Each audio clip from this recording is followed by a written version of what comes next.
So we turn now, finally, to the actual historical critique, the disruption. Speaking generally, Gonzalez tells us that the interest in history that characterized the 19th century left its mark on biblical and theological studies. Interesting, he just stops at studies. He doesn't say Christianity. What was that mark, and what was its effect? Was this a menace to faith, as Gonzalez says that many indeed took it to be? We can take as an example Nietzsche. I am not here interested in his philosophy. Here is Nietzsche at about 18.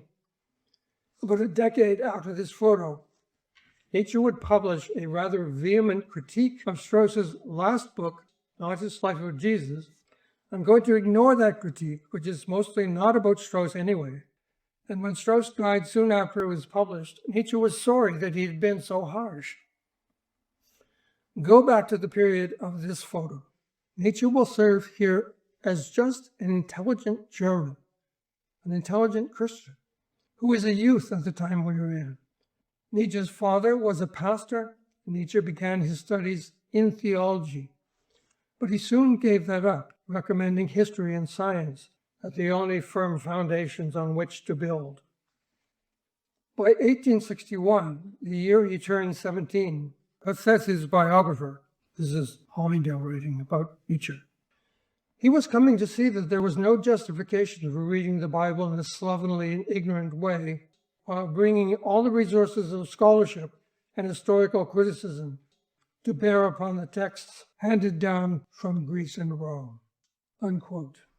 Nietzsche was then confirmed, but within a few years, he had ceased to be a Christian.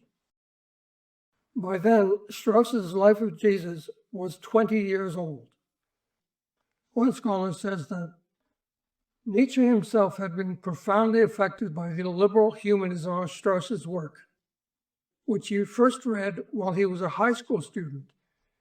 Indeed, some interpreters believe that Strauss's work was an important contributing factor in Nietzsche's own abandonment of Christianity only a year later, during his first year in college, 1865.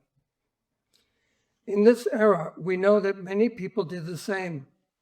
One reason being historical knowledge, this one that affected Nietzsche. New historical examinations of the Bible emerged. The search for the real Jesus began, whereas the Enlightenment was not concerned with any sense of the real Jesus. It had simply projected its own assumptions. The conclusion reached by the historians was, however, that supernatural history contains much that is factually false. That is, if you have been led to read the text literally, you have been misled. While it is usual for historians today to claim they are just a historian writing to other historians, like quoting an historian of the Bible, it is rare today to find one admitting that he has never been without theological motives or interests. But to have such motives was common in the 19th century, when historians wrote to other scholars, yes, but also to the public. Today, the public has other diversions.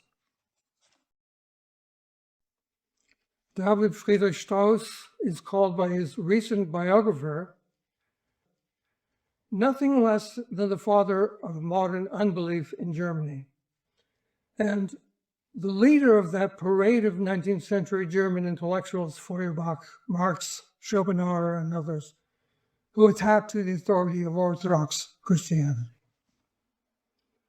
The Life of Jesus, critically examined, was published in 2 volumes of minute text in 1835 and 1836. In 1864, it was republished in 1 volume in a popular form, and with the title, The Life of Jesus for the German People. This was read by Nietzsche, who turned 20 in October of 1864, and it was in this year that Nietzsche was seen to change. Apparently, he went home the following spring, and his sister Elizabeth met a different person. Her brother no longer wanted to go to church, and despite his mother's insistence, his father had died by this point, He refused to take Easter communion. 8 years later, Strauss's last book, I'm not mentioning all his works, was The Old Faith and the New. Clearly not a matter of scholarship. Strauss was writing about the faith. This too was read by Nietzsche, as I mentioned, and is the one he utilized to complain about Germany, culture, and style. It was the first and most popular of his untimely meditations, which, by the way, was something Strauss said about himself. He said, "The times seem to us not yet ripe for the transformation that was called for." But Strauss's most famous book was the original Life of Jesus. It is written that it was a huge success with the German public, but it ended Strauss's career. When in his early 20s, Nietzsche, with a friend, read Strauss and his friend said that he felt bound to agree, Nietzsche replied, "That can have serious consequences. If you give up Christ, you will have to give up God as well." Nietzsche himself would soon come to do this. His biographer, who was also his translator to English, writes, "He would soon see that if God ceased to exist as a reality for mankind, life as such was deprived of significance, and mankind might ultimately collapse under the weight of its own senselessness."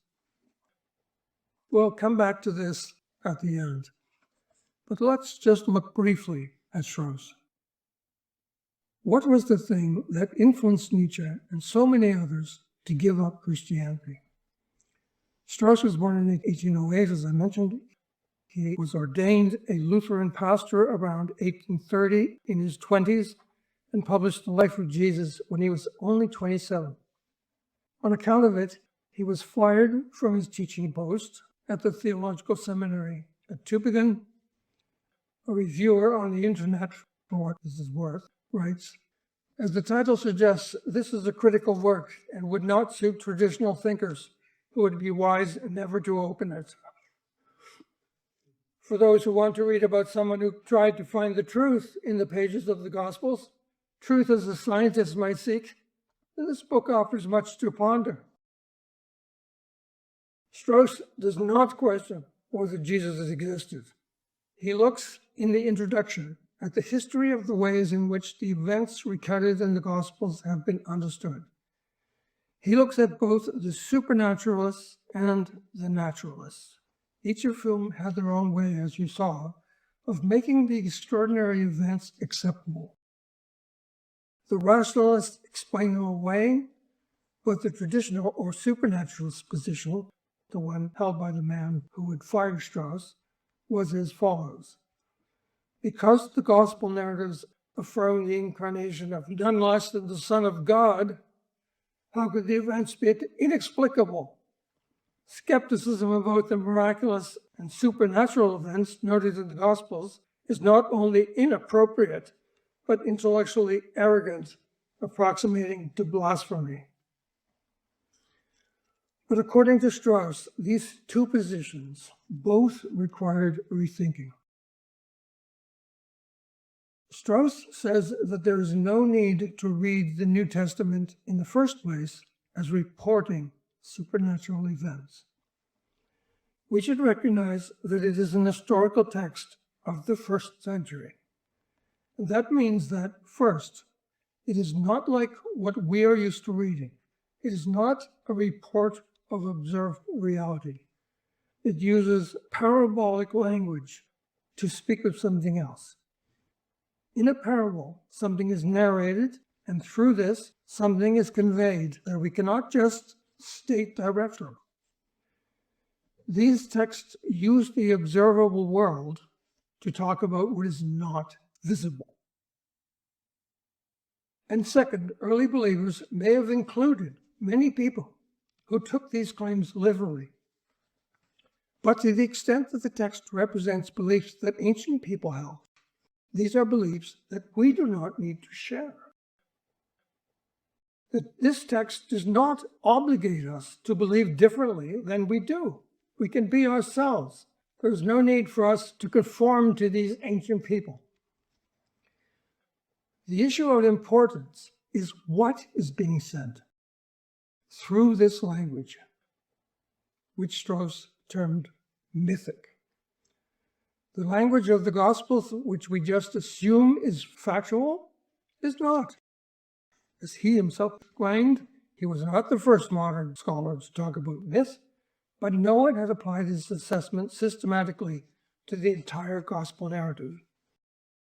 Strauss himself gives us the following summation in the later work. 40 years ago, before My Life of Jesus appeared, the impression had long been looming up before the minds of thoughtful students of theology that no such supernatural things could have occurred in Jesus' career as were narrated in the Gospels and had been believed by the church down to that period. Neither could they believe in the unnaturally natural interpretations offered by the rationalistic expositors of Scripture. The naturalizers, which had to make sense of these supernatural claims, also had it wrong. There were doubts, too, as to the apostolic origin of the Gospels and as to the historical character of these writings in general.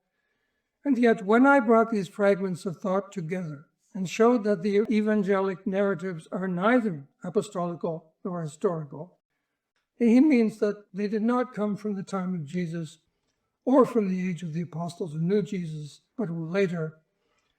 And the according to of the Gospels indicates not a solitary person, but a person and his tradition. When I showed that the miracles they recount belong to myth rather than to history, they were stories, parables developed by the actual authors of the New Testament material to convey the essential things. His claim then is that to whatever was early and historical, there were additions made by the early church, which in order to present Jesus as the Messiah, tell people who he was, and they did this by producing an account of his life in which everything about Jesus was in reality perfectly natural. That is, they narrated his life as a series of natural events, things that happened the way things naturally happened, things that occurred. He walked on water. He was tempted by Satan. He brought dead people to life. But these things that happened are extraordinary, so as to reveal the world as it is when it is lived in Christ's way. Walking on the water is being unable to sink. It is being oblivious to the waves. So, all that, when in my life of Jesus, I put all these things together, everyone, young and old, was indignant. Again, the miracles recounted in the Gospels were mythical in character. This means the stories did happen, but they did not happen literally. And to focus on the question, did they literally happen, as if this were the most essential question, is already to have imposed something false. Myth is precisely truth. It is truth that cannot easily be talked about. And to call the Gospels simply an historical account of Jesus' life is just to impose on it a genre of narrative. We should rather see what kind of narrative it is. To those who were frustrated with Strauss and pushed all this aside to focus on the issue of did it happen or not, and who said, what other kind of happening is there but observable happening in place and time? The answer is really, it is an event in the realm of the Spirit, the realm of God. We have a divine event, or an event from the divine standpoint. But it is not an intervention in matter, not an intervention in the objects of the world. To return to those distinctions, there is no intervention in the world of types 1 and 2, which envision a change in the world made by God. But there is an intervention by God in us.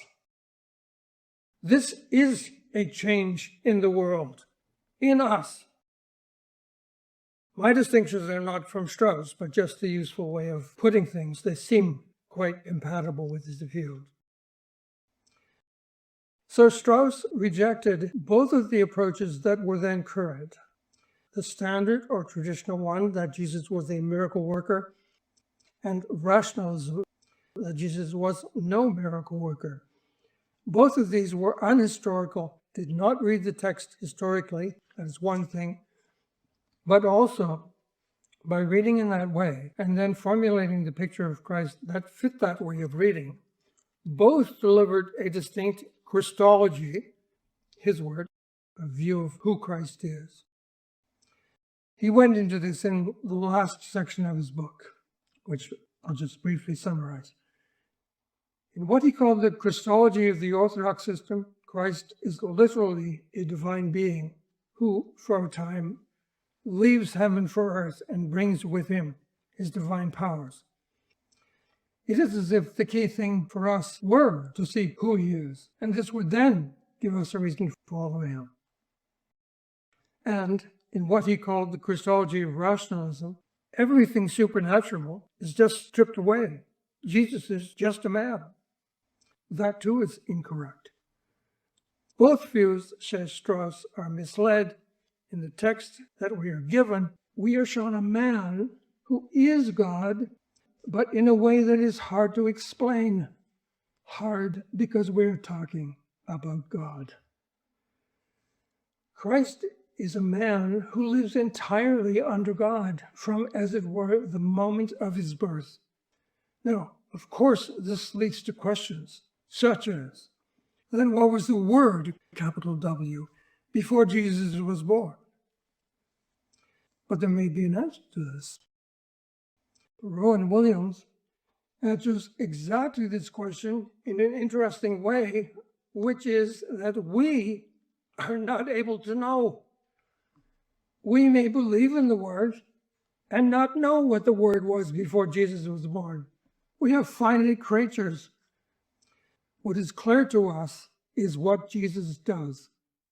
What Jesus does in history is fully to act out and embody that filial relationship to God that's eternally true of the Logos, the Word itself.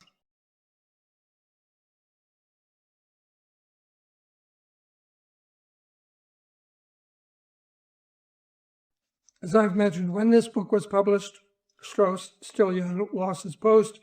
It was proposed that he would teach in Zurich, but as we have seen, that plan too was scotched. His friends could not support him. They did not risk even visiting him, being seen to go to his door, and he could not get a teaching job for the rest of his life. Over 40 responses to his book appeared.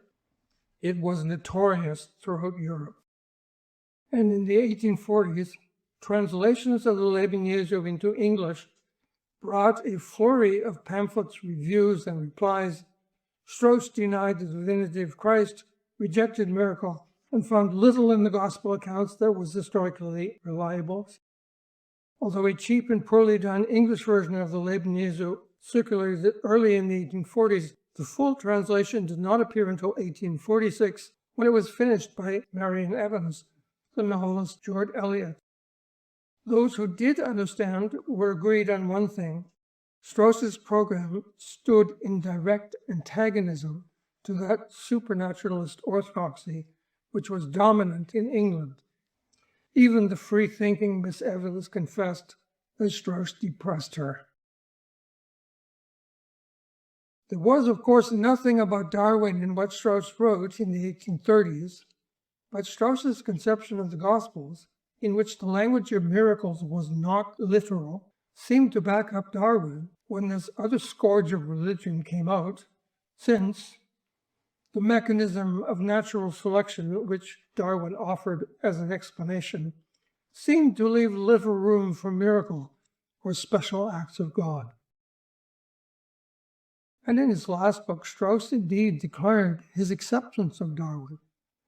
This scholar, Daniel Hals, notes that in the years after 1860, a series of new and disturbing books raised questions that penetrated to the very axioms of Christian belief.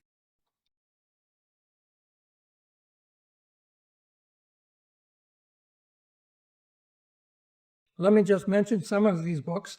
The question I want to ask being, again, what influence did they have, or did their reception have, in the century to come?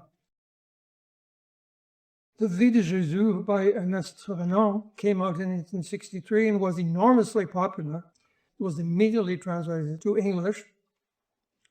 In England, John Robert Seeley's Ecce Homo appeared in 1865, but it was published anonymously.